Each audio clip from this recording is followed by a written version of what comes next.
Hi guys! So today what I want to do is take another break from exercise. I think we've got a good series of some of that sagittal core strengthening going and talk about Diastasis Recti. And this is something that's really getting a lot of attention lately for this sort of mommy tummy and different programs that are out there that say that they cure your Diastasis Recti. I think it's really important to understand really what is Diastasis Recti. And it's a thinning of that linea alba, the muscles, the soft tissue that connects the two halves of your rectus abdominis, your six-pack abs on either side of your abdomen. And most women who are pregnant and have children have some degree of diastasis immediately after giving birth, and that's normal. And so I don't recommend assessing yourself for Diastasis Recti for the first few weeks anyway, because there's going to be some degree of thinning. You had to fit a baby in there.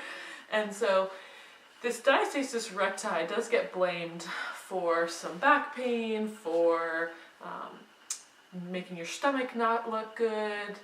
And so I think it is an important thing to talk about for self-image and just functional use of your core. It is 1/4 of your core, and so we want to make sure it's as efficient as possible. And so today what we're going to do is really assess the diastasis and how to know, do I have a diastasis? How big is it? Is it a problem? Do I need to see somebody about it? Because the literature right now is pretty confusing on diastasis. There's not a whole lot of consensus on it. And so this is just going to be sort of my opinion, what I've noticed about it in its assessment. So there's a couple things that we want to know about the diastasis. One is sort of how long is it? Where does it start and finish? How wide is it? So usually we use finger widths to tell us the width of it. We want to know the depth. And then we want to know functionally, can you tense it up? Can you get that soft tissue that does have a gap to be tense under? Even though those layers are thinned, can you use your abdominal muscles more efficiently, even though there's a separation or there's a thinning? So what you're going to do is you can lay on your back, and you're going to just have your head relaxed. And what I like to start by doing is just sort of feeling around. So starting right up by your rib cage, feeling down and seeing if you can feel any major sort of gaping holes.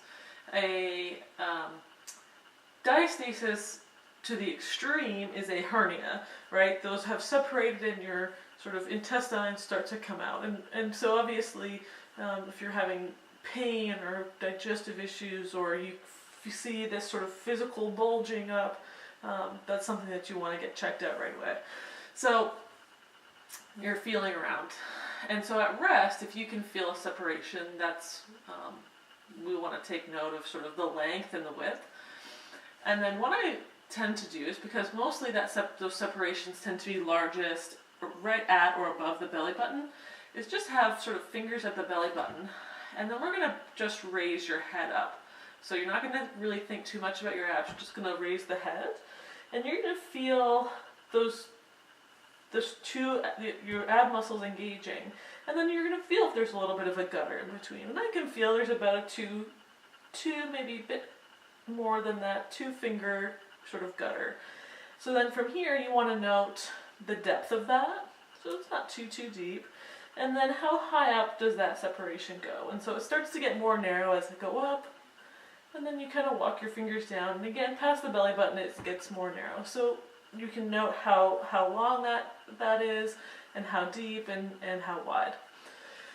So then the big thing that I like to do is, because we've been working a lot on using those internal obliques and transverse abs that actually help draw all of that together, is I'm going to actually have you raise your head with the ribs down. So you're going to take a good breath in.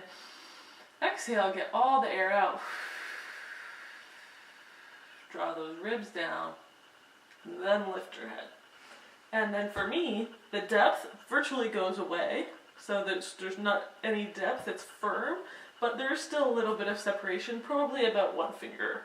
And so functionally, if I'm aware of my core position, that diastasis is less versus If I'm not, then it's more. And so that's where these internal obliques in this pelvic and rib cage position play a huge role in correcting diastasis recti, in my opinion. So that's my little spiel on diastasis. Have a great day.